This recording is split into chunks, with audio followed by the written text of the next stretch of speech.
Welcome to Spinning Back Clique Reach Week here at MMA Junkie. We take a spin through the biggest stories in MMA. On this week's docket, the welterweight palooza at UFC 296 kind of fell apart this weekend. We'll talk about that.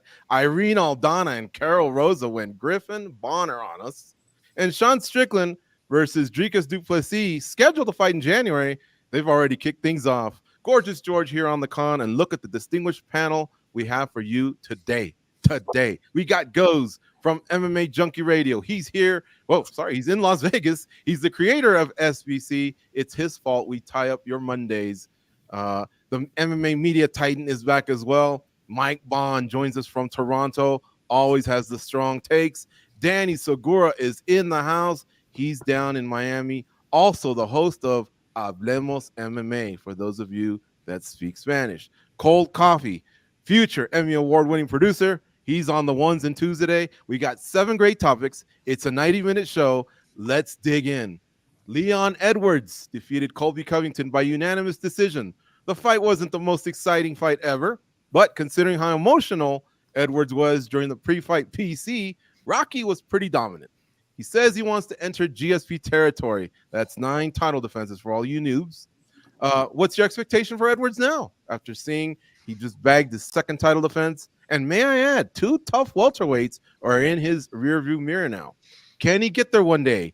Yay or nay? Mike, you got the first take. Man, it is going to be tough, I think. Just 9 title defenses in this day and age is really tricky. And when you look at the welterweight division, that's, of course, one of the deeper weight classes in the sport. We got guys on the rise who are looking really good. I mean, I'm sure talk about the likes of Shavkat Rakhmonov, and then, there's some other notable players in this weight class as well on the rise and established. So if Leon gets there, that would be incredibly impressive. That would put him at like a over 20 fight UFC unbeaten streak, which would be a record in itself as well. So just fathoming that is a little bit difficult just because we've never seen anyone do it, putting together a run like that. But Leon's looking really good right now. I mean, he is in his prime form. I think he's 30, 31. So for him, like if he is going to put together a run like that, now would be the time to do so. And it makes me happy to at least hear him say that. I know coming in, he was talking about wanting to move up to middleweight if he won this fight, challenge the winner of du Plessis and Strickland. He didn't really say any of that in the aftermath of this fight, which was a little bit refreshing. So it seems he is focused on 170 and trying to beat that record. So commendable on his end there. As far as the performance, we'll talk a little bit more about that, especially on Colby's end. But I thought he did what he had to do, given all the stuff that was going on leading into this fight. He kept his head on very straight when it came to the bout itself. So impressive there. If he continues to kind of evolve and stay within himself, I think he's capable of putting together a few more here. But this division is real tough. And of course, Shavkat Rakhmonov and Bilal Muhammad are 2 very difficult title defenses. Whatever order they may come in, I expect those to be his next 2 opponents. And right now it feels tough to see him getting through both of those, depending on who it is. Yeah, just getting to the halfway point, I think we'll be able to take a deep breath and then figure out if he can get there or not. 9 is so far away from 2. Danny, what are your thoughts, man? Leon looked pretty good considering the opponent wasn't offering much. Hell no. I mean, he did look good, but hell no, he's not going to reach GSP levels. And a lot of that is out of his control. I'm not saying that he's not good enough, but if you look at GSP's record, he only needed 2 wins in the UFC to get his first title fight. And then after he lost to Matt Hughes, he only needed 4 more victories to. Whereas Leon Edwards has been fighting for quite some time, and he is champion now, but it took him 10 fights, a 10-fight unbeaten streak with 1 no contest in there, 9 victories to get his shot at the title. So we're just in different times. Back then, it was a lot easier to win the belt and then go on these long streaks of title defenses because it was easy to get to the title. Nowadays, you got to work your ass off and pretty much almost clean out an entire division to get at the top. So I think if you would have put because a lot of those fights may look like title defenses, if you would have given him a shot to Leon Edwards earlier on, maybe because I do think he's very skilled. But at this point in time, given that he is 33, given that, Shavkat's around, given that Bilal's around and other top contenders are coming up as well, like Sean Brady and Ian Machado Gary, I see a very, very tough for not only him, but anybody to get close to 9 title defenses. Mm-hmm. All right. Goes, your thoughts? Yeah, that's the thing. Like what Danny said at the very end, that's my take. It really doesn't matter who it is. It's not anything against Leon Edwards. It's pretty much anyone. Anybody in that position is going to have a very difficult time of trying to get to that many title divisions. That's just how stacked this division is. I think Leon took a huge step forward. I think he showed us a lot in that fight, and in the sense of keeping his emotions intact, the sticking to the game plan with Colby. I thought he was very, very impressive. I have nothing against Leon Edwards. It's just basically anybody in that spot. I mean, look, you got Bilal Muhammad waiting. That's a tough matchup there. And then you have all these up and comers that we still aren't 100% sure where they're at, but we know that they're really, really tough. Take any of them, put them in that spot. They're just not going to accumulate that many wins. It's just too much of a stacked division. That being said, I think Leon Edwards can have the belt for a long time. I just think in between somewhere there, he could lose one, regain the belt again, but it can't be consecutive. It's just too much to ask for. That's in a lot of divisions in the UFC, guys. Mm-hmm. All right, guys, excellent start. And I got a follow-up for you guys. I'm going to try and pin you guys down to a number of title defenses, and we'll equate that with some former greats. But let me talk to the chat real quick. You guys have a lot of energy. You guys are coming strong. Can you guys put a number of how many title defenses you guys think Leon Edwards would have? And I'll read some off. What the trade-off is, I need you guys to hit that like button. That helps us trigger this thing and build this thing, and algorithms, all that stuff. So help us out there. Hit the subscribe, because I'll stand by the content on MMA Junkie's YouTube page. It is awesome, all right? Do that for me, and like I say, I'll circle back. So, guys, here's my follow-up to you guys. If he's not going to match GSP, it doesn't seem like you guys think he will, who is he more likely to match? A, Matt Hughes, he had 7. B, Kamaru Usman, he had 5. C, Tyron Woodley, he had 4. Or D, none of the above. Mike, we go back to you. I guess none of the above based on what I said before. Maybe you could say Woodley, which would be 2 more, but that means Bilal and Shavkat probably, or maybe someone else in there. And I just said I feel like he has a pretty hard time getting through both those. So I guess none of the above. You could convince me maybe Woodley, but who knows, right? Crazy things happen. Someone gets injured, someone else goes in there, and we have some unforeseen circumstances. But if we look at it, the contenders who should be fighting, all that kind of stuff, it's going to be either 2, what it is now, or maybe he can stretch it to 3 or possibly 4. But if he gets past 4, then I actually like his chances of maybe getting to 5, 6, 7. But it seems like these next 2 in particular are going to be the most challenging ones for him. You're right, Mike, because once you get to that number, you might start lapping some guys and having rematches, right? And we're going to say that he had a great fight against Colby Covington. The matchup was tailor-made for him. And as let's say Covington does come back, then now he's fighting a guy he already beat. That's what GSP did. He did a few of those, and he also had a few rematches along the way. So that might be an apex, and then he starts to go downhill a little. Yeah, and what he said, I think, after the fight too, like he doesn't seem overly concerned about any one of these guys in particular. But one thing he is accurate on is they do present a lot of these contenders like similar stylistic challenges, right? Like guys who have boxing and then are going to try to take him down. He's been able to handle that very well, of course, with this last fight and Kamaru Usman. You assume Bilal Muhammad would do something similar. Sean Brady would do something similar. Shavkat is the one that, of course, seems like the most dynamic guy. He can stand with Leon and more than hold his own. He could take him down as well. So that's the one that you kind of circle, being like, this guy would probably be the most dynamic challenger. And then if you look at the other guys, maybe like Ian Gary, if he's able to get there with the right wins and continue to build on his skill set. But the rest of them, for the most part, are just kind of wrestle boxers, as he described them, and he seems to have figured out how to defeat that style pretty well. So maybe we're underestimating Leon a bit here. Mm-hmm. All right, Danny, how about you, man? You saw the choices A, B, C, D, or you want me to go through them again? Or if you know them, go ahead, man. I'm going to go none of the above. I can see him defending the title one more time. It looks like Bilal Muhammad is next, and I hope that he gets the title shot because Bilal Muhammad absolutely deserves the opportunity. I think that's a very close fight. I think Bilal can win it. I think Bilal has a very good chance at dethroning the champion. But if I had to pick someone, I'm going with the champ. Then you add Shavkat Rakhmonov to the mix. And at that point, Leon Edwards is probably going to be getting closer to 34 years old. Shafkat is prime. Shafkat looks like an absolute killer. If those two fight, I think I slightly favor Shafkat. Along the way, he's going to have to take an L, I think, either by Belal or by Shafkat. I just see, and not just specifically to Leon Edwards, I just have a hard time seeing anybody going back-to-back fights against Belal Muhammad and Shafkat Rakhmonov and winning them. It's just a tough thing to do. Yeah, and to be clear, Matt Hughes did it by winning 5 and then 2 when he reclaimed. So there's a possibility he could do it over time. He's only 32 years old. Look, in 1 year, he might have 5 if he defends 3 times in 2023. Sometimes fighters do that type of run. Who knows? Goes, what do you think? He's 32, my bad, correction, because I had said earlier he was 33. Yeah, I think he's got to keep him relatively close. He's got to be very, very active because Father Time is going to catch up. And at this high level, it's going to be really difficult. I guess I do have to say none of the above. However, if he does kind of get through the next 2, I think he has the potential of maybe getting to 4 or 5. So Man, I hope guess, Leon.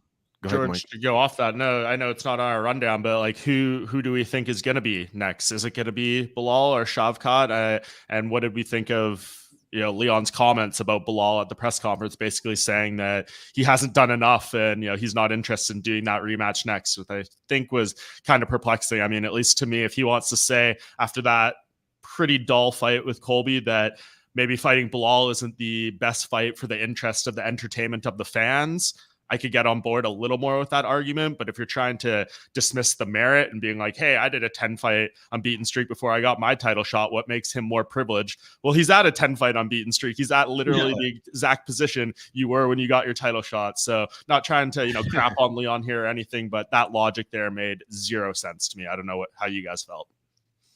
Yeah, 100%. And something that I wish would have been asked was like, they ask him about Belal. He's like, nah, he doesn't deserve it. They ask him about Shafkat. He looks all right. Then if it's not those two, because I can see him going, okay, no, it's Shafkat. And I think if Shafkat were to get a title shot, we would all be bummed for Belal. And I think, it'd be a criminal thing. It'd be an injustice. At this point in time, also deserves a title opportunity, right? Like you can have multiple people deserving of a shot. We wouldn't feel cheated of a rightful contender if Shafkat were to fight for the belt. But if it's not either of those two guys, then who are we looking at, right? Like, Belal has Ian Gary's been booked, so it can't even be him, and he's another undefeated Pretty much fighter. every welterweight is booked right now after that 299 card, so I'm not really sure what he's targeting there. Yeah, I wish we would have got some sort of an answer. It's got to be Belal Muhammad. I mean, he's already got the streak to back it up. They have a little bit of that history with the first fight, the way it went down or whatever. Then he was promised a shot when he stepped in on late notice and beat Gilbert Burns. He steps in as the alternate. I mean, how many boxes do you have to tick for Rocky to not get excited for it? It kind of hurts himself because it's at some point in time, you just got to turn the corner and start selling pay-per-views. So if you didn't have something when they asked you about Belal, but so-and-so pissed me off or whatever, then what are you doing here? You know what I mean? I thought he misplayed his hand there. Goes, you want to chime in? Yeah, I mean, Shafkat can make sense, but it doesn't make more sense than Belal. Belal Muhammad is just very clear. Like you said, George, every box is ticked. We got to do it. And Belal Muhammad, like starting Saturday night, he needs to start talking and not shut up. He cannot take his foot off. I think he'll have a problem with that. Yeah, he's got to keep it up, dude, because fans are fickle, man, and you just never know. But this is his spot. It would be a complete injustice not to give him the shot. We'll get into antics and stuff, guys, but would it have been cheesy for him to at least approach the cage? The security were going to come and hold him back. But, I mean, even Belal from his side, he could have done something, I guess, just to get this thing going, you know what I mean? Spark it a little bit. I think he did his best, doing an interview with Megan O'Leary backstage. He went up on the desk. I think it would have maybe soured a lot of people. I know a lot of people are sour on Belal as it is, but that was such an emotional win for Leon. His interview in the cage with Rogan, he opened up a lot. I think it would have, taken a little bit away from the moment if you bring Belal in there to do a face-off and all that stuff. I don't know, it just didn't feel like the right thing, but he did his stuff, firing off all the tweets, doing the post show, all that. I think he did the best he could in the moment. And given how this week went, I'm not surprised the UFC did not want to let anyone in the cage for a face off on this particular night. That's true. Benny in the chat says Leon needs to start saying things to make him interesting. Maybe call out his next opponent. Is pretty much echoing what we're saying here We're very in agreement here.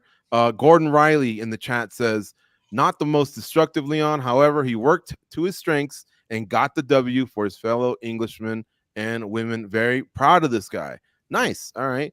Chad Cuba says, if Colby saying what he did about his dad didn't make him go for the kill, nothing will. Leon is too boring. Chad Cuba repeats it. Leon is boring. No personality either. He's going in on the guy. You guys, is that fair? What was he a little dry, or what do you guys think? Yeah, he's not the most charismatic guy, and he also doesn't have the most exciting style. Although I would say that there's a ton more fighters that do not have or have a more boring style than he does. I don't think Leon Edwards' style is particularly boring, but I don't think it's overly exciting either. It's very measured, very tactical. So I can definitely see why fans don't like him, especially in this day and age where people like Colby Covington get a lot of attention, like Sean Strickland. If you put him next to those guys, he looks pretty plain to me. But I like Leon. I like the way he fights. To be honest, I don't know about you guys, but I didn't find this UFC 296 main event that boring. Like I again, wasn't Aldana Rosa, but I don't know. I was tuning in all the time. I wasn't dozing off at any point. Yeah, I was compelled, at least, like, just, I mean, more so who we'll talk about next, like the Colby style. Like, I was like, is this guy ever going to do anything? It was riveting from like that side. Of course, it wasn't the most thrilling thing. There wasn't any knockdowns or any significant like moments of drama in that regard. But this is Leon Edwards, man. I mean, I think the knockout of Kamaru Usman kind of sent people off the scent of Leon Edwards a little bit in his style, but this is who he's been, man. I think 9 of his 14 UFC wins are by decision. Mm-hmm. He is not a miraculous finisher or dangerous finisher constantly out there. I mean, he landed that insane knockout, but that is more of an outlier as far as like his fights as opposed to what we see consistently from him. So this is how it is, man. But it isn't a far cry from the welterweight champions we've had in the past, right? Like GSP got his criticism, Tyron Woodley got his criticism, Kamaru Usman got his criticism. It just seems like to maybe be the top dog in this weight class, you need to, in some moments, have a bit of a risk-averse style. Mm-hmm. Yeah. Skyrider in the chat says, people who say Leon is boring are casuals. Corey D's, glad I didn't fall for that one. Calling Leon boring in that fight is hilarious. When Colby was backstepping, circling the whole time. And I got some answers, guys. Skinny Boy says 3 title defenses, and then it ends for Leon Edwards. Joe Dirt says 3 or 4, which would equal Tyron Woodley. And to give some respect, Frank Shamrock and Pat Miletich as well, for you old schoolers out there. Scott Storm says 3. So, yeah, everybody kind of went with D. Nobody even sees him getting to what Kamaru Usman got to. Funny being he's a guy that beat Kamaru Usman twice. Chad Cuba says Shavkat beats Leon. Shavkat finishes Leon. Shavkat's getting a lot of love. Look, this is a 90-minute show. I'm loving the chat. You can come at us. I can see the Facebook and the YouTube stuff. So like, share, subscribe, all that stuff means a lot. I'm going to go to the next topic, but this is a big deal here. So if I have some time, I'll circle back and find some other stuff. So thanks for participating, all you listeners of this early SBC here. All right, Colby Covington, he came up short in his third bid to become an undisputed champion. He's only lost to world champions in the last 8 years, but he's also been pretty inactive and is also 35 years old. Do you see another title run for Chaos, or was this it in terms of seeing him as a title challenger? All right, Danny, we go to you now. Well, yeah, I mean, you have to imagine this is it, right? He's 0-3 in undisputed championship fights, and then you add the fact that, he is 35 years old. This is it for it, man. Like, this was it.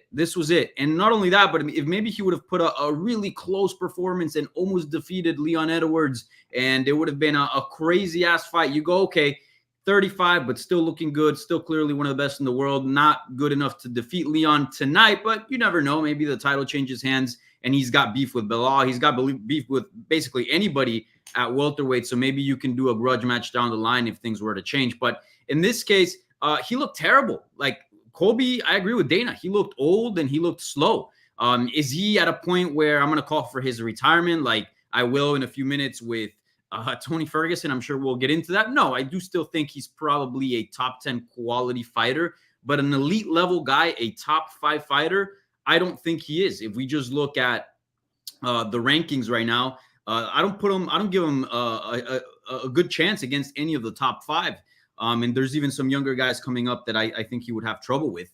And something I said in the lead up to this event on my Spanish language channel, YouTube, I said that not only is this it for Colby if he were to lose, but I just don't see him fighting a Sean Brady. I don't see him fighting a Shavkat Rakhmonov. And lo and behold, what does he do? He calls out a Wonderboy Thompson that's 40 years old, that's coming off a loss, and starts fabricating that they have some sort of beef and that Thompson has been talking smack about him, which he hasn't done in any interview. I mean, we know Thompson. He's like the nicest guy ever. So I just think that Colby at this point is just going to chase big fights, big names that are aging, that are big fights, but at the same time, easier fights than some of the younger guys.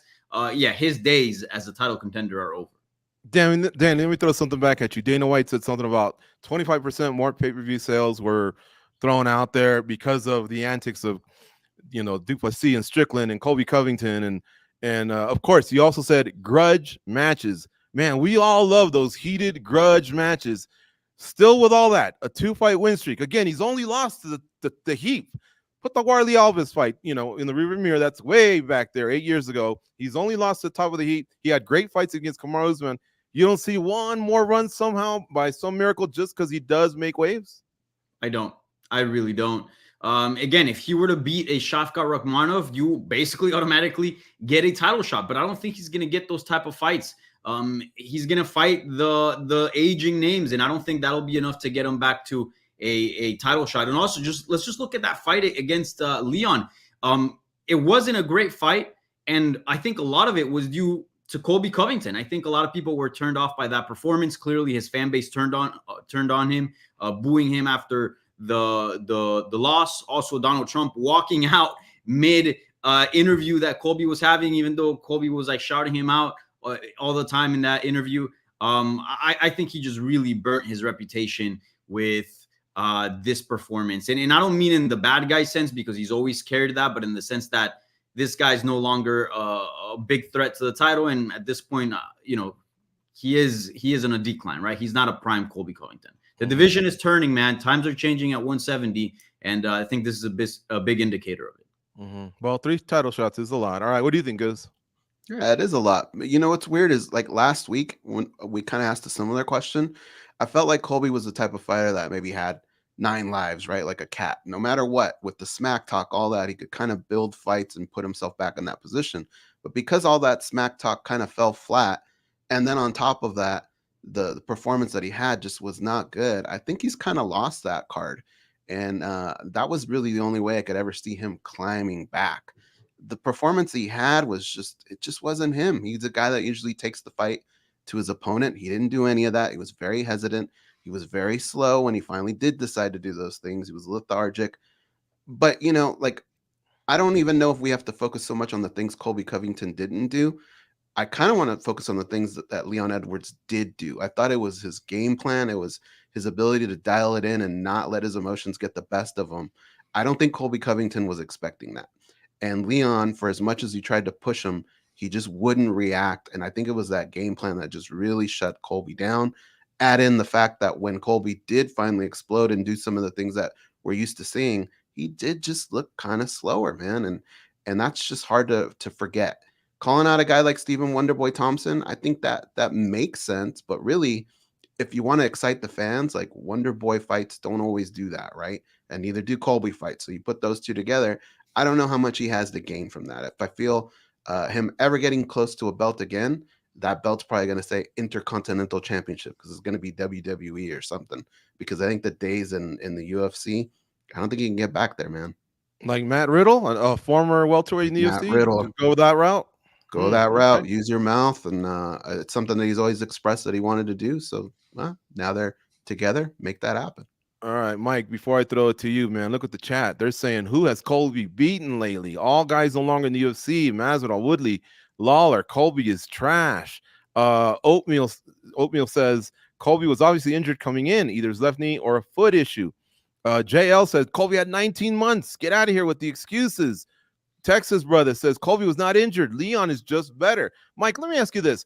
He did fight round 5 more Colby-esque, right? And he finished in the way he usually does, where he's dominating, pushes the guy, gets up, goes back to the corner, and he starts the process of demoralizing the other guy. You don't see anything, and not a sliver here where Colby can get back to something of a big fight. I mean, those are two different questions, I guess. Like, can he get another big fight? Surely. Does this performance inspire hope that he's going to win those fights or get back to a title shot? No, not quite. I agree with what both these guys are saying. I mean, I like how Goes kind of shifts some of the focus there to Leon and giving him praise and what he executed. But at the same time, like, that's what makes Colby almost look worse. Like, Leon wasn't doing magic tricks out there and mystifying him with this high level, confusing techniques. He had a very meat and potatoes type of game plan. He didn't really have to go to first gear at all of this fight, and he was able to win it the majority there. I mean, Colby saying post fight, like, him switching stances threw me off so much. If you were preparing for Leon for this long and knowing this was coming down the pipe, you should have been ready for more stuff like that. You should have had a little more depth to your game plan, to your approach, and adjusting off what Leon Edwards was doing. So I think that's what kind of brings even more of the criticism on Colby, and that he didn't go out there and have to fight someone who put on the most dazzling, best performance of their life. Leon fought just the way he needed to fight to win this fight, to take the rounds, and Colby couldn't really do anything about it. So I think that makes him look, even worse in that regard. So he definitely needs to reconsider, I guess, his approach to these fights, the strategy, the training, all that stuff, because it was not great execution. There was no signs that he was really able to adapt on the fly and, adjust to Leon's adjustments and all that stuff we see at the highest level of the sport. And that was the end result we got. So this one should certainly not inspire hope about another Colby Covington title run. I don't think the UFC is keen to put him in that position again right now. I said this on my matchmaker video. I don't hate the Wonder Boy call out as much as a lot of people, just because both these guys are irrelevant to the title picture right now. And I don't think anyone is wanting to see them in number one contender fights, title fights right now. I mean, Wonder Boy has had his moments, but he has really struggled against a certain style, and Colby Covington represents that style that Wonder Boy struggled with. So he looks at him as an easy win, and then maybe he hopes Leon loses the belt in the meantime, and he's just in a good position to backdoor his way into yet another title shot. But it would be unprecedented. Fighters who are 35 or older at 170 or below, I believe, are now 2-31 in title fights. And Colby, of course, is only getting older by the day. So I do not see him getting back around there. He is in that very exclusive group now to go 0-3 in title fights. The only person in history to go 0-4 in title fights is Uriah Faber, who one of those was an interim title fight as well. So he's right up there in that spot where no one has been able to escape from. So as far as, can he win another fight, a few more fights in his career? Sure. Is he going to be champion? The writing is on the wall when it comes to saying no. And if he does, it would be unprecedented and unlike anything we've ever seen in the sport before. Good stuff, guys. All right, the chat blowing up, man. Frozen Like Elsa says, okay, stop the talk about Colby is done. He doesn't like it. Borsch Rolich, he says, if I'm Dana, I don't even pay Colby. Me Diamond 44 says, Trump being cage side created too many nerves for Colby. He looked defeated during the walkout, to be honest. Marzaic says, Covington laid an egg? Nuh-uh. Edwards didn't do anything exciting either. Well, I'll say this. I think both win dominantly. I think can both be true at the same time. Those first two rounds, Marzaic, from Colby's part were abhorrent. I mean, they were terrible. That's not how you go out and win the title. Leon doesn't have to be exciting. He just has to hold on to the title, and he did it, like Mike said, in dominant fashion. One other question here, then we'll move on. All right, so many MMA media and fans were put off by Covington's antics during fight week. Not only that, many of his MMA fighters as well. Hell, let's throw in Dana White and his post-fight comments. Guys, did he go too far? Is this more on Covington or the UFC for creating this culture? Danny? I think a bit of both. And I don't even think it's the UFC for creating the culture. I think it's just the way society is now. If you just rewind back maybe 20 years, I think if you would hear some of the things that you hear nowadays on social media, not just in MMA, but just in general, people would be appalled at what's going on. So I think we're just a little bit more desensitized to violence, to beef, to drama, to all this stuff.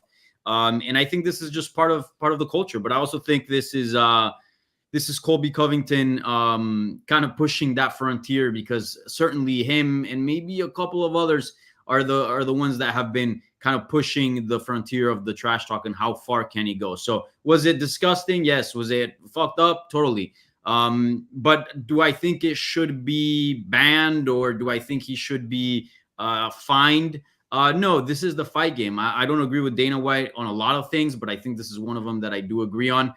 This is the fight game. Like, you, at the end of the day, these guys are going to fight. I think there are some topics, obviously, that you don't want to get into. But as far as this goes, if that's what he wants to do, and he wants to be perceived as a shitty person, clearly a lot of the media, a lot of fighters, and a lot of fans see him that way, then that's his right. He can do that. And I guess it's a moral trade-off, right? Is he willing to damage his own image and his own persona for more money, a little bit more pay-per-view buys, more opportunities? That's a trade-off that he's going to have to do. And if he's able to sleep at night because of it, then more power to him. But was it a nasty thing? Do I agree with it? Do I like it? No, but this is the fight game.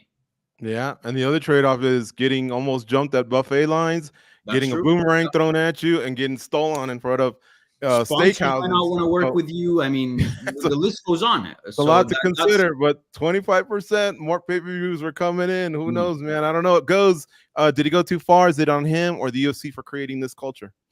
I think it's a little 50-50, but yeah, of course, he went way too far. But this is the one sport where when you feel like somebody has gone too far, you have the opportunity to actually hit them in the face and end their night, right? So at the same time, we all know Colby Covington. We all know what he's capable of. That line seems to kind of drift further and further into the negative. But at the end of the day, in this particular topic, I do agree. It is the fight game, and there is an opportunity to shut the other guy up. And that's exactly what Leon Edwards did. Mm-hmm. What do you think, Mike? I mean, I think it was a pretty pathetic line by Colby to, of course, bring up Leon's deceased father in the manner that he did.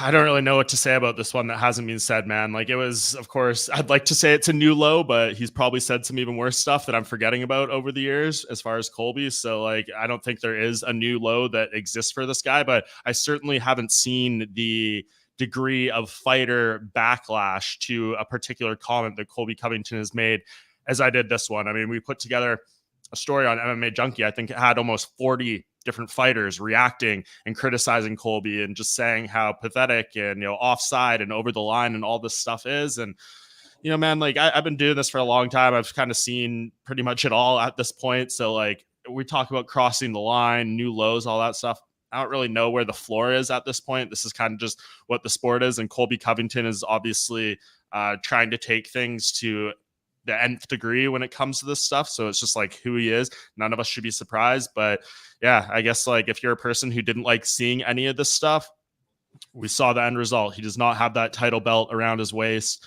He is being embarrassed and chastised and thrown under the bus by, everyone who wants to do it. This is your opportunity to kind of get back at him. But I just feel bad for Leon Edwards more so than anything. I mean, for him to say to Joe Rogan in the cage after, like, I was crying backstage after the press conference, like, you can say whatever you want about the history of Leon Edwards' father, which he's been open about and kind of what went on during his life.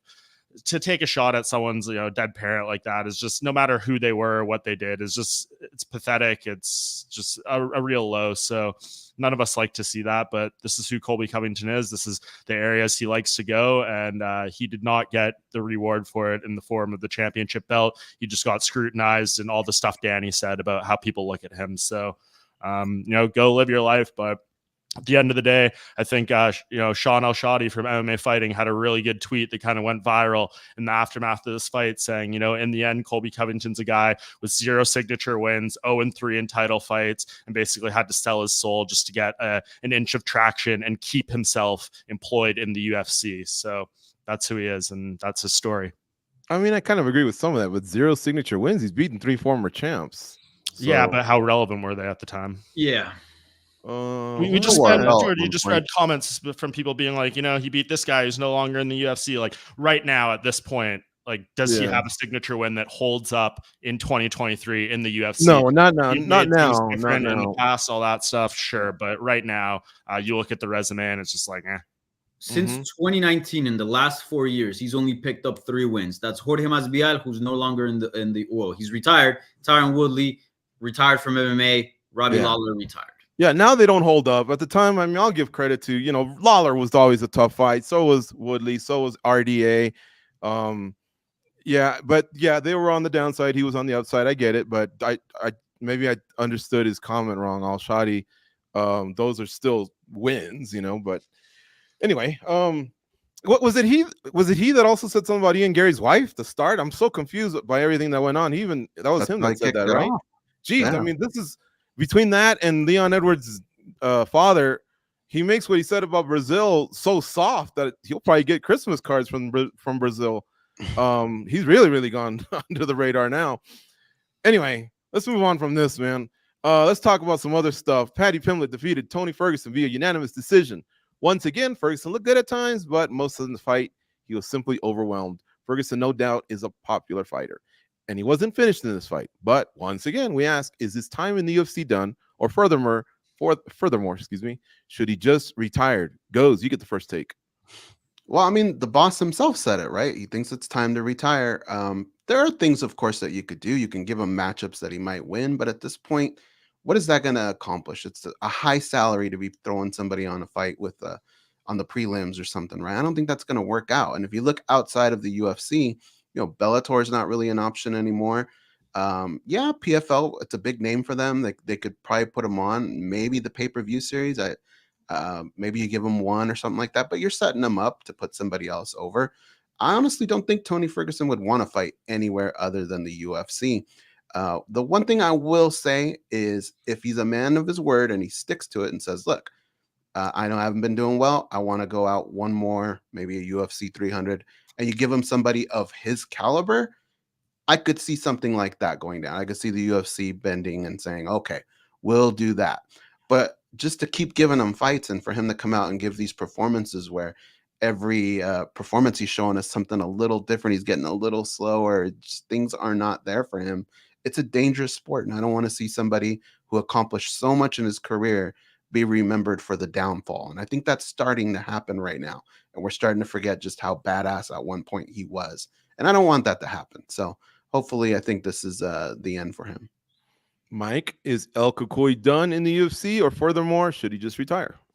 Oh, man, this is such a bummer to talk about. Hey, like, I think it's got to be, I guess, both. I mean, I don't want to see him competing at this level anymore. I mean, there's not a whole lot redeeming about this performance. He did have a little bit of a moment in the third round when Paddy was gassing out pretty badly in that moment, which was not a great look on his side. But yeah, there wasn't a whole lot there that made you feel like something has changed. Things are different. They're talking about on commentary how he doesn't have like a real coach. David Goggins, for all the talk leading in, was completely useless in the corner during the fight. So like none of this really helped him going forward. So yeah, I don't know what to say. He's tied with BJ Penn now for the longest losing skid in UFC history, unless the UFC wants to take BJ Penn out of the record books from that dubious honor and put Tony Ferguson in there alone. Maybe they want to give him another fight, but sitting here right now, like you look at these lightweights, what makes sense for him, who you could match up. Paddy Pimblett suggested after, like, he could beat Dricus close. He could defeat Marco Madsen. I'm not even really sure about those ones, man. Like, those are still tough fights for him. There's not a lot of the lightweights out of, 100 plus the UFC has on its roster that I feel confident Tony Ferguson could beat and be super competitive with. So to me, that signifies the end. What are we continuing to do this for? If he needs the money, and that's the situation, that is, of course, sad, given someone with like 22 UFC fights, who was a top contender as headline shows, who held that interim belt. Like, if that's what we're continuing to do this for, that's, I guess, another conversation that's concerning. But there's people out there who will pay Tony Ferguson for better or worse, whether it's, BKFC or Karate Combat or an MMA organization. Like, there's places out there he can make money if that is the only driving factor for him at this point, really. But if we're even sniffing conversations about him being at a top level again and all that stuff, like it's just not there anymore. So I would like to see him retire, and I think that's what he needs to do at this point, for the betterment of, his future and his health and all that stuff. Kind of guts me to say, because Tony Ferguson is a fan favorite and a legend of the sport, but kind of like BJ Penn, as we went down the wire there, like, people say like they're hurting their legacy. That's always kind of a conversation with these fighters who go late down. And you look at BJ Penn and you're like, man, you still think of like, he was, one of the youngest black belts from America, like in the world, and first two division champion, had all these amazing moments and stuff like that. You try to think about that a little bit more than seeing him get absolutely destroyed in all these fights down the stretch. And you wonder how much he hurt his legacy. This just feels a little bit different with Tony, because he didn't reach those exact same heights. And it just, seeing it in this sense is just getting worse and worse. So I do feel like he is damaging his legacy by continuing to fight. And I don't want to see any more of that. Oatmeal26 says, please retire Tony. Joseph Boza says, this was a gift. Tony should retire. That's 7 in a row. MMA Voodoo says, Tony won't stop fighting. He doesn't know what else to do. Joseph Boza comes back and says, Tony basically set up Paddy for July to get a top 10 guy. JC Nixon says, Tony is entering his prime, guys. He's just getting started. Good one. All right. So listen, in the B-roll, he's fighting Anthony Pettis. Great fight in Anaheim, California, about 3-4 years ago. And look at Pettis. He's gone and boxed Roy Jones. Now, granted, he's a striker. Tony comes more from the wrestling game, but he's done something, right? He's gone to PFL, cashed some big checks, went and boxed Roy Jones Jr., just did Karate Combat this past weekend. Goes was there. I suppose there are some other ways for him to make some money because he is super popular. But anyway, let's get back to you guys. You guys are the stars of the show. Danny, what are your thoughts, man? Yes, Tuvo with the UFC, retire altogether. What's up? Yeah, no mas, Tony. No mas. It's done. I mean, 7-fight losing streak. That's a lot of losses. And not only that, but he, prior to this one, which was a decision, he was finished in his last 3. And we're not talking about, because before it was, okay, Benil Dariush, he's knocking on the door of a title shot. Michael Chandler fought for a belt. Charles Oliveira, former champion. Like, okay.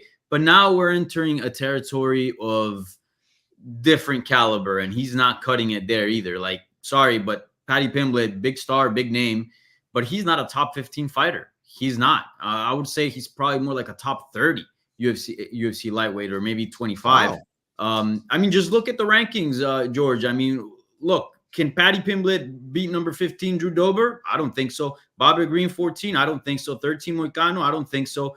St. Denis at 12? I don't think so. 11 Dos Anjos? I hear you when you said top 30. Yeah, I mean, there's other guys that are just, knocking on the door of the rankings that I think that beat Pimblett, say like a Joel Alvarez or someone like that, that are maybe more in the top 20. I think Paddy's probably around top 25. Look, what are we going to do at this point? Like, the Legends division was supposed to be Nate Diaz, was supposed to be kind of Bobby Green and Paddy Pimblett, and he's not cutting it there either. And it's tough to say because Tony Ferguson is one of my favorite fighters of all time. His prime in 2017, that's when it was his peak, when he defeated Kevin Lee. I mean, it was just something else. If you didn't witness it, you really missed out on a remarkable run, and it's sad to see him at this stage. And like Mike said, I hope that he's okay financially. I mean, he fought for a belt. He headlined numerous events, 20 plus fights in the UFC. Hopefully he's good financially, and he's just been doing this because he wants to fight. If that's the case, no more, Tony. Go enjoy. You did enough. Your time's up. 40 years old, 7-fight losing streak. I mean, what else can I say, right? Like, I don't want to see Tony Ferguson fight again. I think this is it for him. Mm-hmm. Black Connection says he was such a killer in his day. We all agree. Oatmeal26 says Tony versus Lazon, 300 double retirement fight. I heard Lazon tried to get on the Boston card, Oatmeal, and they denied him. So I don't know how that works. Yeah, but I think he's done. I think 300 is pretty special. I liked what Goz said. Dana White said in the press conference, wait till you hear the first fight. You'll say, holy cow, 300 is pretty special. And I was just thinking, why not Jim Miller versus Tony Ferguson? If Ferguson can fly to Las Vegas, look Dana in the eye. He doesn't have to convince him that he puts in the work. He puts in the work. It's his tactics, falling to his back, those easy takedowns that he doesn't fight off and then he lays there and he crosses his legs and it's a full guard. Like he doesn't open up his guard. He doesn't put feet on the hips. He doesn't try any sweeps. He tries the blades, but the blades weren't doing nothing to Paddy Pimblett. He was easy to mark up too. The blood was trickling from the nose. It was from punches. It wasn't from any of the blades. I just think some of the tactics are just like from 2017.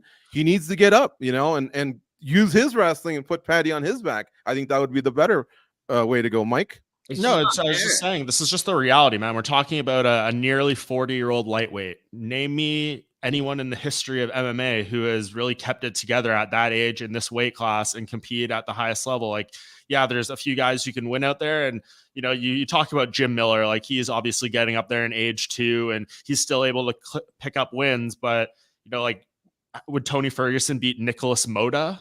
Maybe. Like, I don't know. But, like, is the UFC going to set that fight up? Tony Ferguson, this is like the problem with the sport too, to a degree, right? Like the more success you have, the harder it is to go back. And they'll try, like they tried to do that. They've done this. They did it with Bobby Green. They did it with Paddy Pimblett. And what's the step back from Paddy Pimblett? Like anything there, you're just looking at it being like, okay, like they're just trying to get Tony a win against anything here, which if you want to do that, but what are you setting up for the future? What are you trying to build off? What are you doing this? You're just giving the guy a nice payday. And if the UFC wanted to do that, if as you were kind of laying out there, George, he goes to Vegas, he sits down with Dana and Hunter and Sean and Mick and says, guys, like, I will do one more fight. Maybe it's the last fight on his contract. I know they gave him a new deal for the Nate Diaz fight when all that chaos happened with a pay bump. And maybe that's why he's continuing to push, because maybe he's getting money, as we related to earlier, that actually is setting him up for something forward. But if they have that conversation, say, give me one more fight, give me a winnable fight, and I promise win or lose, I'm going to retire. It's going to be the end, all that stuff.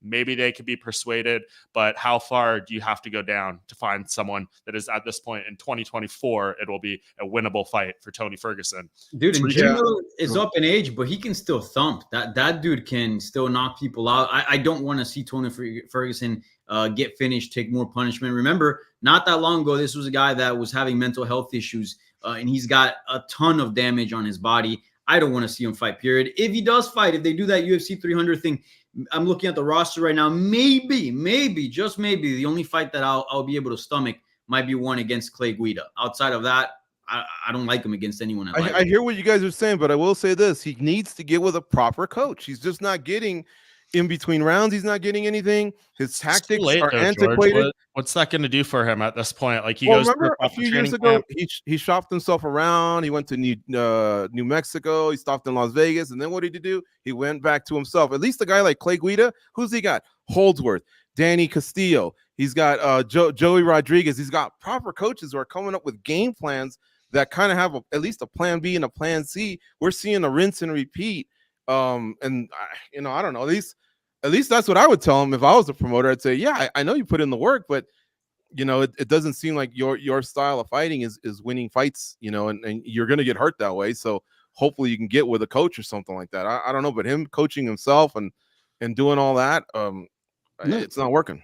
That opinion is right, George. What you're saying is right. It's just it was right 2 years ago when maybe he could have made that adjustment. But now the ship has sailed. But you're right. Like every Tony Ferguson fight at the end, he's giving you some kind of excuse as to somebody else that was giving him problems or why that didn't work. But he rarely makes the switches within himself. His fighting style is what's put him in these bad situations. And he's never made that adjustment. It's kind of too late now. Even if you give him Clay Guida, I mean, it ain't gonna. I don't know. That's gonna say Clay Guida actually looked pretty damn good in his last fight. Yeah, but you got to give him somebody. It's got to be somebody there. That's what I mean by that. Yeah, it's got to be somebody of that caliber. If you have to give him somebody, but I'm actually into the Joe Lazon fight if they do it, and I'm calling for him to retire too. But I'm just saying if he somehow squeaks out another one, I think they gave Sam Malvey the 8th or 9th shot. And like I say, Dana's at these press conferences and he sees one guy getting all of this applause and cheers and flowers. All that is part of an equation of pay-per-view sales and ticket sales. I'm sure he already said he wants him to retire, but I'm telling you, guys walk into that office and demand stuff all the time. He got it out of Liddell. He wanted him to put in a proper camp. He got it out of Alvey, I guess. Alistair Overeem sat in the lobby for 8 hours, they said. He made him sit there on purpose. And he said, don't worry, my chin's good. He actually aligned himself with a proper camp. He went to Colorado and said, I'm working with wrestlers and this, and he extended his career. Anyway, At the end of the day, too, I guess just one of the final points on this is like, I don't know his contract status. If he still has fights on his contract, the UFC has a choice to make. They either have to offer him fights and give him another fight or release him, and he will potentially go do his thing elsewhere. So Dana can sit up there and he can say whatever he wants. I'd love to see him retire. That's why he wasn't, saying like he has to retire. He's going to retire. Like, I would love to see him because he doesn't have full control of this situation. If Tony is owed more fights and asked for them, the UFC has a contractual obligation to give it to him. So that's, I think, one of the tipping points here too. If they want to release him, that would be the bigger message. If they said, hey, Tony, you are not capable at this level anymore, but it goes back to what you just said there. He's got a huge fan base. He still has traction, all that stuff. Does the UFC want to give that away to another promotion? And that's kind of the catch-22 of something like this. Hey guys, real quick. I know this is crazy. Let's say he's done in the UFC. Are you guys into PFL pay-per-views? Nope. Ferguson versus Pettis 2. Thumbs up or thumbs down? Quick. Thumbs down. Versus Pettis. Really? Wow. All right. But I was gonna get fist bumps if he's gonna leave the UFC and he has to do something, I'd rather it be in MMA than see him in like BKFC or Friday Combat. I'd like to see him versus Pettis in PFL. I thought you guys would be into that one, but all right, I struck out. Let's talk about the winning side. It was Paddy. He said this was lose-lose for him. Despite winning on Saturday night, did he in fact lose, guys? Goes? I don't think so. I thought even before the fight started, he came in great shape. He definitely transformed his body. I think that was the first part of the victory. More jacked. In the fight, he showed some improvements in his game. The cardio did start to slip at the end, but I guess it maybe wasn't the perfect performance. But I thought he did pretty good. A finish, I think, is what would have said that he's ready for the next level, right? The performance says he belongs to be there. A finish says he's ready to take the next step. But there's no looking back. Once you get a name like Tony Ferguson, you can't just go back and start fighting other guys like that. You're going to have to move up. And in a division like that, it's nonstop tough fights for him. So all in all, he won the fight. I didn't think he won the night, though, if that makes sense. And maybe that's just the way things are going to work when he fights outside of England. The pop was somewhat there, but it just kind of went away. And when he fights in England, it just feels like it on Monday morning. That's when we're all still talking about it. Maybe that's just the way it is when he doesn't fight in England. But it was okay. I didn't think he lost anything there. What do you think, Mike? Yeah, I basically agree with these guys. I mean, it wasn't best case scenario. It wasn't worst case scenario either. I think the way he handled it, as far as like what he said after the fight, before the fight, endeared him to a slight degree. I mean, definitely was not the same guy we saw a year ago after his fight with Jared Gordon. So I think it was fine. He didn't make us sad by like completely knocking out and damaging Tony to a brutal degree. So I think it was fine for what it was. This was going to be a tough situation regardless for him, but I think all things considered, he came out of it pretty well, and now he can move on to something more relevant and has a signature win as far as a name on his resume. So I was fine with it. I wouldn't be too mad if I was Paddy Pimblett on this Monday morning. What about you, Danny? I think he came in as the B side, played it cool all week, snapped at him when he had to at the press conference. Tried to give him some respect after the fight. He gave him that stare, kind of like, hey, let's hug it out. Tony wanted none of it. Then at the end, he got his hug and his handshake and everything. And it looked like he left as the A side. What are your thoughts? Yeah, I think this was a win for him. I mean, this was a big pay-per-view, the final pay-per-view of the year. He was able to be on the main card. He was able to fight in Las Vegas in the U.S. He picked up a pretty clear and dominant win, left without a scratch pretty much. Having Tony Ferguson on your resume is always something good, no matter the state. It still looks good having a former interim champion in there. And let's not forget, he was coming off a big injury where he had to get foot surgery. This is probably the closest thing you can get to a tune-up fight in a return. You don't want to fight a killer, not really knowing how your foot is going to be on fight night or not fully being 100% confident. I think this was a good thing for Paddy Pimblett. He gets a solid win here. A lot of exposure. He said time and time again that he was in a lose-lose situation. I think he gained a lot from this fight.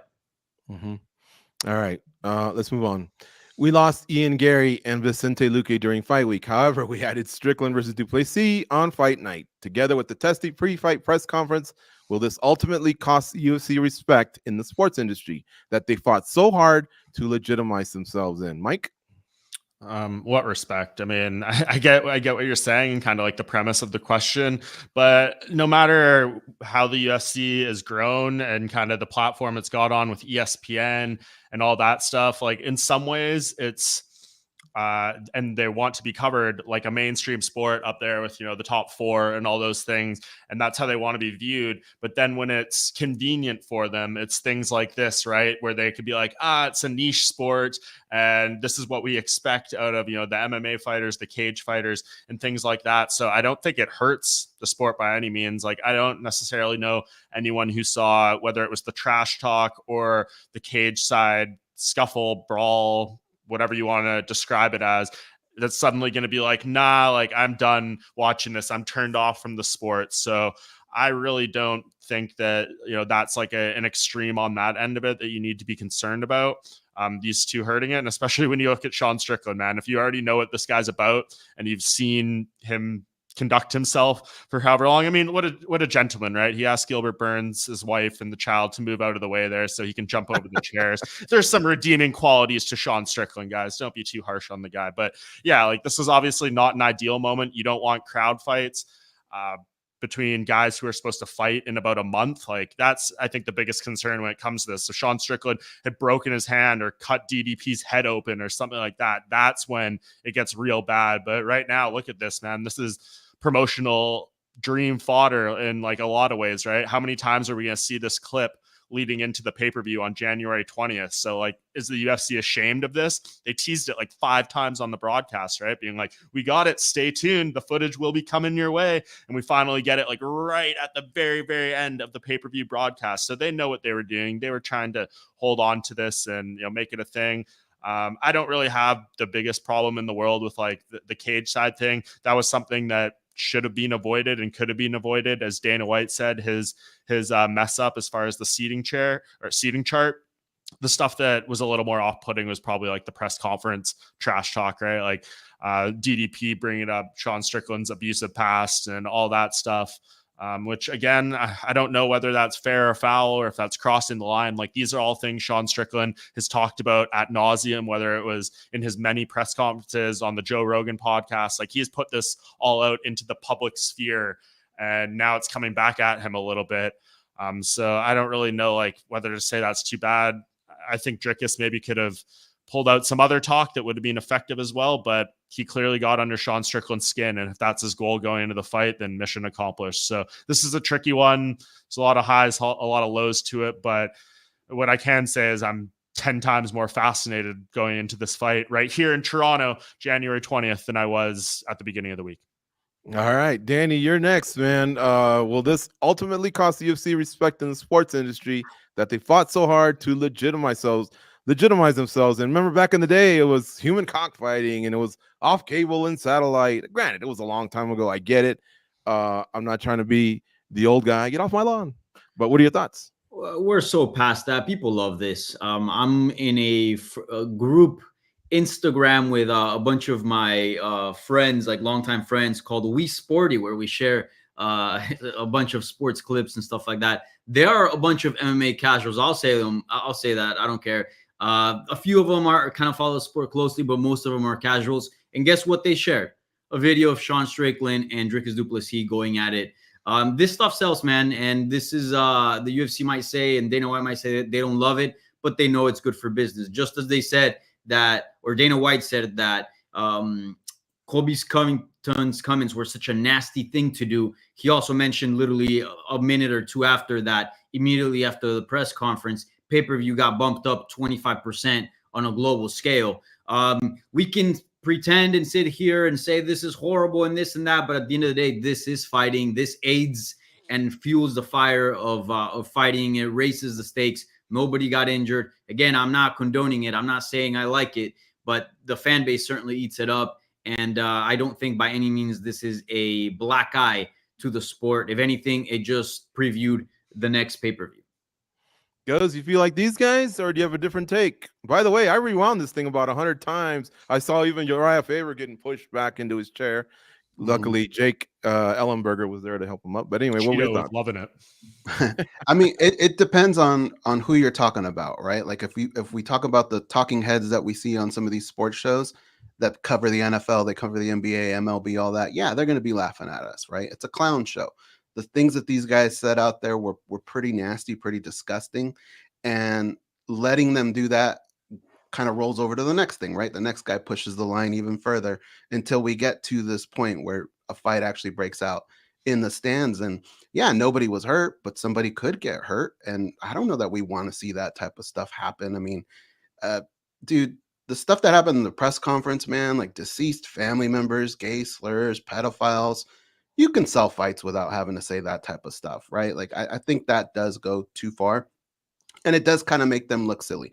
The difference is when they're doing that, those two individuals settle that, and they settle that in the cage. That's where you can get away with, hey, it's the sport's edgy, it's the fight game. Where you can't get away with those statements are when fights actually happen in the crowd. That's where somebody's going to get hurt. That's where lawsuits are going to start. And I don't understand why you have to wait for that to actually happen before you make a move on that. Putting two guys that just had that type of altercation, those words next to each other. I don't know that that's your oops moment when you're doing a fight chart. And then you come out and you say, yeah, you don't like those things, but then you come out and you promote it at the end of your show. It kind of says a lot. This is a sport that, look, all four of us here on this panel, and even the people that are commenting right now, you guys have been a part of building a sport. And that is very, very rare. When you were born, there were all kinds of stories about pro football, basketball, all that. They all had a history, okay? And the rules were pretty much set. Yeah, they changed from time to time. But for the most part, it was a sport that was legit. You all have been part of building a sport. And when you see a sport that you put so much time and effort into kind of fall by the wayside and see these types of things happen, it does kind of sting a little bit, because you do want to have that same respect that the other sports get. Look, are you telling me that the NFL playoffs don't get intense? I mean, those guys want to hurt each other just as bad, but they're not out there at press conferences doing it. You have your occasional scuffles here and there, but it's not every other card the way it's starting to happen here in mixed martial arts. So it just depends. You know, inside our bubble, we probably don't care too much. But if you want to be respected outside of the bubble, yeah, these things are going to hurt you. I don't think anyone, it goes back to what I said though, like, where is the respect from outside the bubble? What are we actually looking for? Like, if you put this in like a, just in a vacuum, like this was an assault in the crowd from one UFC fighter to another, like a legitimate assault. Dana White goes to the press conference, says the police didn't even care. They had better shit to do, was his words, as far as like, taking any legal side of this. I didn't see any coverage of it on Sports Center, on any talking heads this morning, on First Take or any of these shows across any networks. Like, it doesn't even hit a blimp on the radar in that regard, because it's almost like the expectation, especially if you look at someone like Sean Strickland. If this was Conor McGregor or George St. Pierre or Ronda Rousey, like, sure, John Jones, it would cross that threshold a little bit. I'm sure people would be talking about it on a kind of a grander scale, but this stuff, like, this is, as I said, just kind of almost the expectation of the sport at this point. And it is to the UFC's, I guess, benefit in a way, like the way they position themselves. As I've looked at the top, there's some elements where they're treated and looked at and covered like a mainstream sport, like one of those big four. But when this kind of stuff happens, they're the niche sport and it doesn't really cross the line. So like in the UFC sense, this is almost like a perfect best case of both worlds type of thing. But yeah, like, I don't think this hurts the sport or anything like that. I just feel like these type of things keep getting pushed until somebody draws a line. And Sure. If we're already at the point where somebody's hurting each other in the stands, the next thing that pops up are firearms or stabbing people. At what point are we going to say, hey, I think maybe it's a little bit too much? Look, we don't even have to take it that far. Like, as far as like bringing weapons, like what if that strike would have hit the back of the head of Dricus du Plessis, and then he would have ended up at the hospital with a really bad concussion, and then maybe his fight career's over, or something happened to his eye, and then he loses his eye. This stuff can happen, right? But until then, the UFC has yet to go through something like that. Until then, we're not going to see any fines. We're just going to see, yeah, this is the fight game, whatever. But I agree with Mike. I think, it's been, combat sports has long time been referred as the red light district of sports, and we're just viewed differently. That's the way it is. Yeah, all I'll say is, like I said, I'm not going to be a hypocrite. I've rewound it plenty of times. I get a kick out of seeing everyone's reaction. Jamal Hill, Chuck Liddell, Cheeto, everybody. But I don't want a Palace. What was it called? Malice at the Palace. That was horrible. Check out Galata versus, was it Riddick Bogos, when they started throwing chairs. Like you don't want something like that. You don't want what happened at the MGM lobby or whatever. So they got to kind of figure out if they're not going to publicly say anything, if they're not going to say anything to the fighters, then yeah, Dana White already said I messed up, in the seating chart, but just get more security there, or I don't know, You think figure it out, huh? You think he messed up? Dana White? Yeah. Yeah, I mean, are you insinuating that you think this was like carefully crafted, potentially? Nah, I mean, I don't think they wanted this to happen, but they at least hoped some trash talk, some friction, maybe security and the other fellow fighters, keeping them separated. I don't know if they wanted actual strikes to land, but this is good for business. If not, they wouldn't have played it at the end of the pay-per-view, teasing the next pay-per-view. I don't think they wanted it to happen, but I don't think they're mad that it happened. Justin in the chat says the UFC camera just happened to be panned on him. Dude, they got like hundreds of cameras in there. Yeah, and they were already doing one of those things where it's like, here's Sean Strickland in the front row. They do that all the time. And then, Dricus was behind him. And then they went back to their normal broadcast stuff. And then obviously the cameraman was still there. They kept filming. So I don't know. That conspiracy theory stuff is a little goofy. Stop it, Justin. Seriously, you. All right. And the Earth's not flat. We landed on the moon. Come on. All right. Guys, real quick, we got to start hustling a little bit here. Did Dricus du Plessis get too personal on Sean Strickland? Was it fair play though? Or was it fair play given that Strickland has said so many things about so many different people? Mike, to you, and let's go a little quicker now. Yeah, I think I hit it kind of already. I mean, Sean Strickland has put his story on the table. He has said far worse about a lot of different people, about, himself even. So, was it a little tasteless? Sure. But did he maybe invite it a little bit? Probably. What do you think, Danny? It's funny because to lift the curtain up a little bit, getting ready for the show, you guys asked me to sort of like, we kind of touched on this topic, and I even forgot about it. Just given Colby Covington's comments, that kind of overshadowed everything. At this point, he was probably wasn't too close to the line, given how far that line has been pushed. So again, I go back to my original comments. It's the fight game. Do I like it? No, but it comes with it, right? Goes your thoughts, and is Dricus du Plessis kind of almost a master, man? He's kind of quietly ruffling a lot of feathers without, spending too much time doing it. I mean, he likes to push buttons, and it's worked, right? It worked a little bit with Israel Adesanya, got him pissed off, and now it's worked with Sean Strickland. I don't know that you feel that sorry for Sean, because that's kind of where he lives. He lives in that world where things get pushed. So DDP said what he said, but that's just something that Sean has to deal with because he does the same thing. All right, we move on. How bad is Sean O'Malley at press conferences, guys? On Twitter, it's been noted how he's pretty underwhelming in almost every situation he's up there. Could it, the lack of ability to use these opportunities to build up his fights himself, could it hurt his future star power? He's already a star. Like he said, I'm a rich clown. Or does it even matter because he's capable of being such an exciting fighter? Danny, what do you think, man? Yeah, he's not like the best at doing one-liners and responding and stuff like that, but I don't think he's also terrible. I think this was probably a bad example. I think this is one of his worst press conferences, but I was there at UFC 292 when he fought Aljamain Sterling, and I don't think he did a stellar job, but I didn't think he was too bad either. He had a couple good things and a couple good jabs at not only Chito, but also Aljamain, and he actually did a pretty good job at building the fight with Chito, hoping that he would win, and then Chito would do his job as well.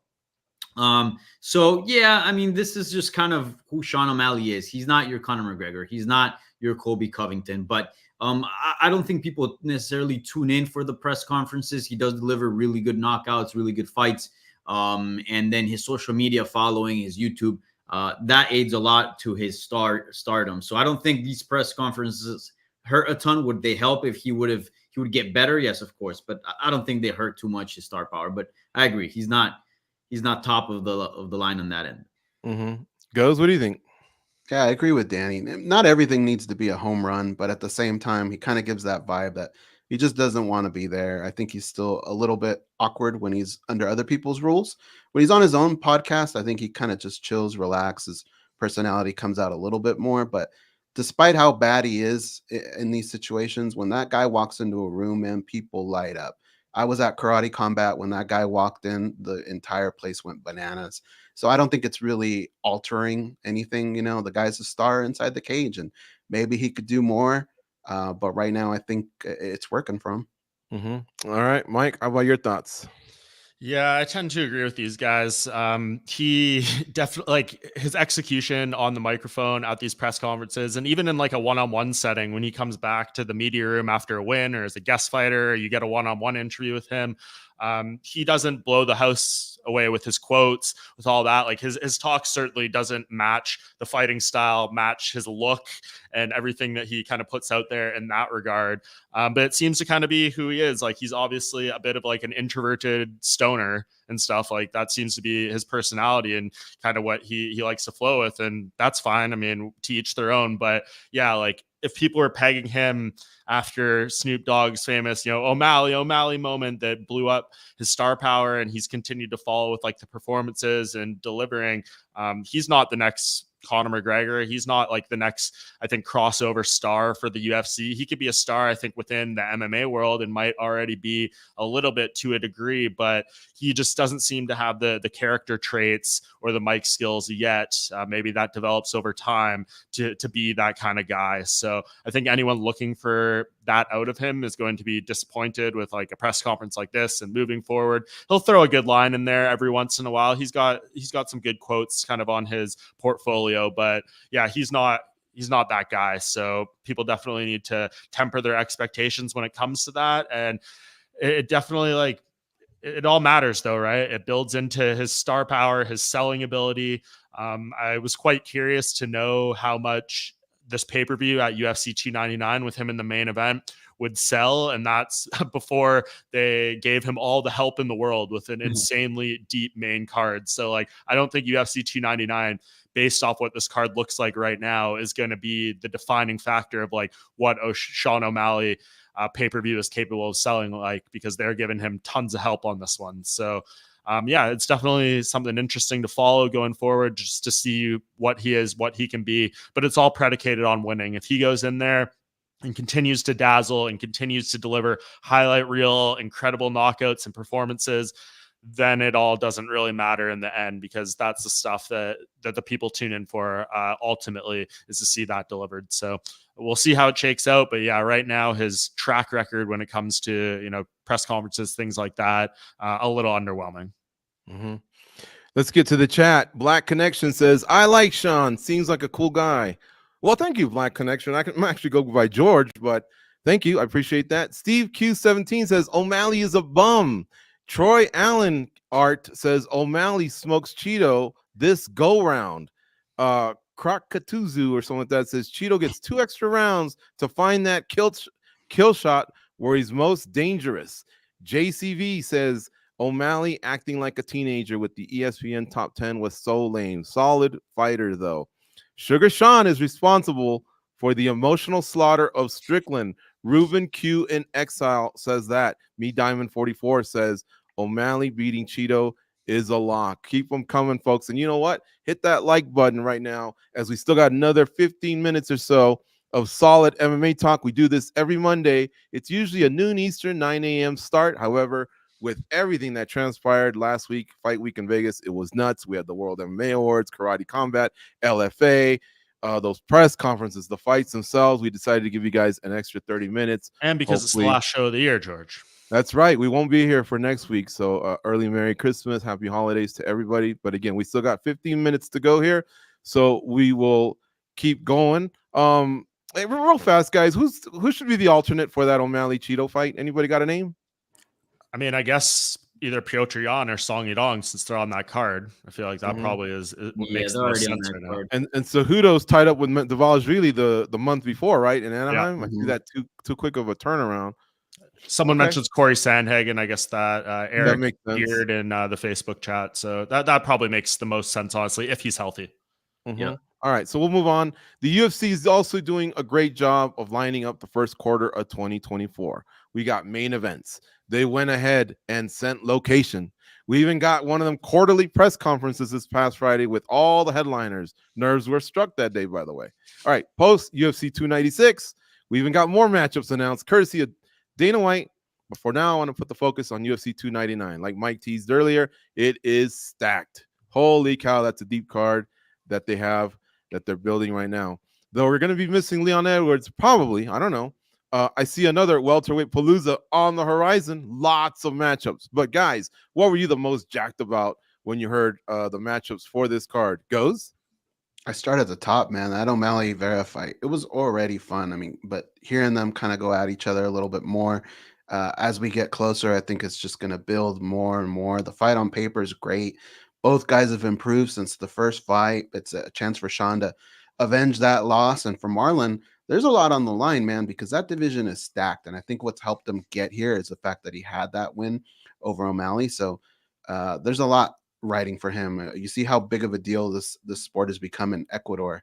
To be a guy to be able to bring a belt back there, I think would be absolutely huge. And for Sean, just continuing to add good names to this hit list, I think this fight is just going to be really, really fun. And I think it's going to go a lot different than the first one.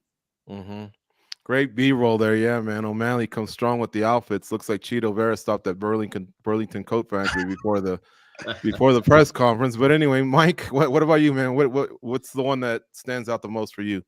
Yeah, I mean, MVP's signing is obviously noteworthy, but I know Danny wants to talk about that, so I'll leave that to him a little bit. To me, there's so much stuff on this card. Go for it if you want. No, I mean, I'm more curious about the Ian Gary Jeff Neal fight. Obviously, we were supposed to get that in Boston.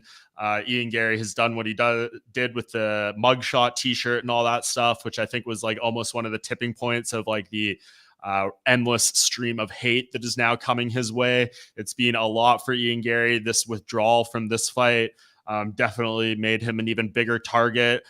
I fully understand it. I mean, it sounds like he was legitimately ill. From people I've talked to around him, it seems like he's still struggling a little bit, which is why I'm a little surprised they announced this so quickly. I mean, of course, it's agreed upon. Ian's going to say he can do it. It's 3 months away, but I don't know, maybe like let the guy actually say he can breathe normally before you announce another fight for him. I don't know, just maybe my thought, but I am more intrigued by this than I am the Vicente Luque fight, just because Luque, I mean, he's obviously great, fantastic fighter. But I just wonder kind of about where he's at right now on the other end of that health scare. And then Jeff Neal, like, are you talking about a guy who could not be more motivated coming off the loss to Shavkat Rakhmonov, where he put on a banger, and then now all this stuff with Ian Gary. He is going to be hopefully fully healthy, renewed, focused, all that stuff. And I think we're going to find out what Ian Gary is really all about and what Jeff Neal is all about. So that one to me is one I'm fascinated. And how could you not want to see what Ian Gary is going to kind of do on the back end of this crazy couple months for him? Yeah, and Mike, man, you got me cracking up because I see a UFC official just peeking into the hospital. Can you breathe now? All right, cool. You're fighting Jeff Neal in a few. Blink twice if you want to sign this. Exactly, man. Like pneumonia, right, dude. Pneumonia does a number on your body. You don't just bounce back from that with NyQuil. They got O'Malley versus Vera, Chikagan versus Barber, Blades versus Jailton Almeida, Mateus Gamrot versus RDA, Kevin Holland versus Michael Page, Jeff Neal versus Ian Machado Gary, Gilbert Burns versus Jack Della Maddalena. See what I mean about that welterweight palooza? Peter Yan versus Song Yadong, Pedro Munoz versus Kyler Phillips, Lauren Murphy versus Karine Silva. I mean, look, this thing's blowing up. I wonder if the new matchmaker thinks this is 300 and goofed up, but this is solid. It's like they're going to leave scraps. Matchmaking that new matchmaker is actually doing, by the way, but that's a story for another day. All right, Danny, your thoughts, man. Which one got your tail wagging? Bro, that arena is about like 30 miles from here, maybe a little bit less. So we're going to see some fireworks here. I'm excited. This is a fantastic card, and I'm a little worried, to be honest, for UFC 300 because there's a lot of meat on this one, and that usually has an effect on the following pay-per-view. But hey, if Dana White says UFC 300 is going to be stupid stacked as well, I mean, I'll believe him. But I mean, I have so many fights to pick from already, the ones that have been announced. But I'm going to go as Mike mentioned, Kevin Holland versus Michael Page. Michael Page has been primed for the big scene, for the big lights for such a long time. And this is no disrespect to Bellator, but it just felt like under the UFC, he would thrive more. The promotion would get his name out there even more. The matchups were simply better. And we're finally getting it. a little bit too late. I believe he's around 37, but he has that point fighting system, just like Wonderboy Thompson, that I feel like that kind of style extends a lot of fighters' careers, just like Thompson. And I think this is a great debut. Kevin Holland, he's very respected. He's not a title contender, but he's also not an easy fight. He's got some solid wins in the UFC. Both of them are very cool, but also weird in their own way. This is going to be a fun build-up. The fight should be fun as well. And this is also a fight that, depending on how it goes, it can tell us whether Michael Page is going to be sort of a fun, money fight, exciting fighter, or who knows, maybe he's got a title run in him. I don't know, but I'm fired up for this one. MVP in the UFC is something I've been looking forward to for a long time, and it's finally here, and it's happening in Miami. That's the best news of it all. So I'm excited for this one, guys. It's supposed to happen in Toronto, Danny. I'm pissed you sold that fight for me. Hey, man, one man's fortune is another man's misfortune. So I'll take that one. Yeah, it was very nice of Kevin Holland's wife and girlfriend to give him the go-ahead to fight Michael Venom Page. And guys, it's a joke, everybody. Guys, did the UFC fumble this signing? Look, remember last year when they were trying to sign Kayla Harrison, steak dinners, and all this stuff, and I'm sure they would have done some sort of a big deal. And Dana just casually just throws it out there like it's just a matchup. He had to get checked by the media by saying, bro, are you just going to toss that out there without saying something? I mean, this guy has been devastating. He's got at least 2 or 3 devastating wins, but one of the most ever when he threw that knee at Evangelista Cyborg Santos's forehead and indented it. Like, you would think they would have just put a little bit more oomph into the announcement. Right or wrong? I mean, what do you expect out of Dana White, though, George? You've been covering this long enough. I mean, the better move would have been to like put out a sick video package or something, but they don't have any of the rights to any of his footage. So, like, I don't know if you're supposed to create some sizzle reel. You could do a promo or something, but Dana's not going to come to the desk and start banging and be like, Michael Page, the man with the most knockouts in Bellator history, all this stuff. Like, that's just not who he is at this stage of his career. He's just going to throw it out there and be like, oh yeah, we're excited for it. And maybe he doesn't know exactly what to expect and wants to temper expectations a little bit going into this. He's not getting, a pay-per-view co-main event like Michael Chandler did for his debut. So I think that goes to show kind of what they might think of him too. All right. You guys feel the same? Goes and Danny? I thought they could have at least announced it on the pay-per-view, but I don't know. It's a big signing, but at the same time, he spent so much time kind of crapping on Bellator fighters that I kind of get why he did that. Yeah. Mm-hmm. Yeah, I agree. I would have liked to seen like a video package or something. We got a couple of weeks of non-UFC, so I think it would have been a perfect time to make the news even bigger and not have it be tied up to all these stories from UFC 296. But again, like Mike said, Dana's Dana. That's what kind of he does. He plays down a lot of things. Remember, the brand UFC is always above the fighters. So in this case, that's kind of what he did. Hey, this is what we do. UFC, way above, man. For sure. You walk out, UFC. Who'd you just walk by? Oh, that's his name. Okay. Yeah, I've never liked those kids for that matter. All right. UFC 300. It's got a date and a location.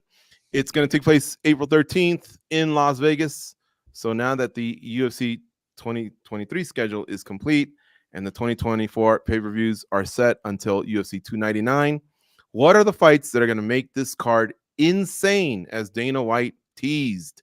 Mike, what do you think, man? Out of the box, or you coming strong with some names here? I mean, I don't have like a full card lineup. I do think it's going to be Conor McGregor and Michael Chandler, just because I don't really know what else fits. I mean, look at these champions, who's available, who's booked.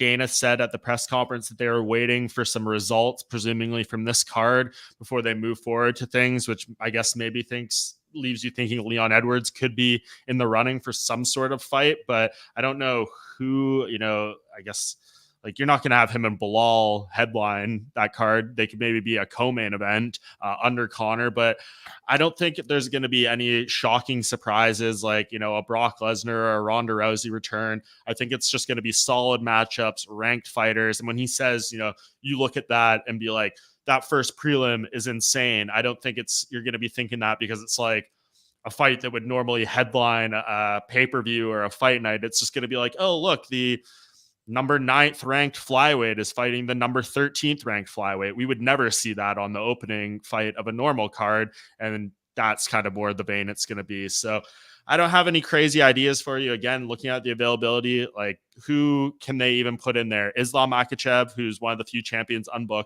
He's going to be in the middle of Ramadan, so he's not fighting on that card.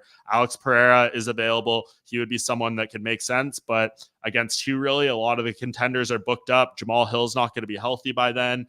Maybe you get Izzy to come back ahead of schedule and do that fight between them for the 205 title. That is something that could definitely sell as like a marquee UFC 300 fight. But yeah, I think it's just going to be good, solid matchmaking, a lot of ranked fighters, but a lot of ranked fighters that are probably in like the 7 to 15 range in their weight class, as opposed to, 13 fights that would typically be fight night or pay-per-view main events. All right. How about you, Danny? You got some wild ones for us? I think it's going to be Conor McGregor. I hope it is, because again, when he joined the promotion, that was 2013 or something like that. UFC 100 right behind me was 2009. We're expecting him to headline UFC 200 against Nate Diaz, but there was some contract issues and stuff, and that fight didn't go down. If it's not 300, it's never, because there's no way in hell he's going to make it by UFC 400. So it's got to be Conor, right? Conor's got to headline this thing. It's the biggest name in the sport, the biggest event. Every 100 events we see this. So hopefully he headlines UFC 300. It's probably going to be against Michael Chandler, as all signs indicate. But selfishly, and not to throw any shit here at Michael Chandler, I love his fighting style. I think a fight with Conor is great too. But I would love to see that Nate Diaz trilogy come to an end. Trilogy 300. You see, it just makes sense. He's a free agent. He's a possibility. I don't know what's kind of holding him from signing with the UFC. Maybe it's probably because he still wants to pursue a few things in boxing, but maybe they can just sign him for one fight. I don't think that'll hurt. I don't know. I would love to see that trilogy on that fight. And I actually think it's a better suited fight for Conor McGregor at this stage than Chandler. I like Chandler's odds in that fight. I also think Alexa Grasso versus Valentina Shevchenko. Those two fights have been phenomenal. Two of the best female fights we've seen in 2023. And I would say in the flyweight history, probably some of the best, at least at the title level. I know that both fighters had suffered hand injuries. Mexico event in February is already filled up with Jaid and Brandon headlining. So I don't think they're going to put Alexa in there. What I heard from Alexa is that her recovery is coming a little bit slower, but by March, April, she should be okay. So I think that title fight at UFC 300 would be amazing. Fantastic fight. Let's see what happens. But I'm curious to see what Dana puts together here for 300. Goes? I think Alexa had a setback, right? Injuring her back, carrying all them World MMA awards. She was on fire. I think it's got to be something outside the box. I don't know main event wise, but I don't know why I have a feeling Nate Diaz somehow is going to get involved. That's Dustin Poirier, someone like that. I could see something, but really, when you look at the landscape of the roster, I don't know what exactly they're going to do. That's why I feel like it has to be something coming out of right field, something that's going to catch us by surprise. But Conor McGregor and Chandler would be pretty insane. The Nate Diaz and Michael Chandler, though, Danny, I'm over it at this point, man. Like, I want to see it. They're not the same fighters. Awesome. You know what? It was awesome. I want him. As much as I hate it, make them slap each other. Do slap fight. And let's get this shit over with. That's how I feel, dude. I'm over this fight, man. They're not the same. They're not the same fighters. All right. Well, I guess Conor McGregor fighting period would be deemed as a surprise. So there you go. True. Well, you said Brandon's book, so him versus Figueiredo 7, Brandon Moreno versus Figueiredo 7, that's out. You guys don't think Rousey will come back, so Rousey versus Tate 3, that's too crazy? I mean, it would be fine, but yeah, I don't think Ronda's doing it. How about this one, guys? Here comes the left field. Two of them. Covington versus Poirier. Dustin ain't doing that. No? No, I mean, there was a time where maybe a Colby Covington fight had some upside for him. If he had won this and called him out or something, maybe he does that. But I don't think Dustin Poirier has any intention or desire to fight Colby Covington or to fight at welterweight right now. I'd like to see Poirier at UFC 300. You talk about, guaranteed action. Versus Nate Diaz would be great. Yeah, that's the other one. Huh? Poirier against Diaz then. If Chandler's fighting Conor McGregor, then Poirier versus Diaz, I think, would be outstanding. That's Nate Diaz's second best option if he does come back to the UFC and he doesn't fight Conor. It's got to be him and Conor, him and Dustin. And don't forget about Miller versus Ferguson. You heard it here first. Give Guida Lausanne or something. Guys, thank you so much. You guys did an outstanding job. Thank you to everybody that tuned in. We're at the end here, so I can't blast through the comments. So I went through a lot at the very beginning and through the middle. Don't forget to hit like and subscribe. And don't forget, we do this every Monday, noon Eastern, 9 a.m. Pacific, for an hour, discussing the latest topics in mixed martial arts. Keep it locked on MMA Junkie throughout, the holidays. It doesn't take a break. We will take a break next week. It's Christmas, so happy holidays and Merry Christmas. But keep it locked on MMA Junkie. We're going to keep covering all this outstanding stuff that we have to look forward to in 2024. With that, we're out of here. Go out and be a champion. Talk to you soon.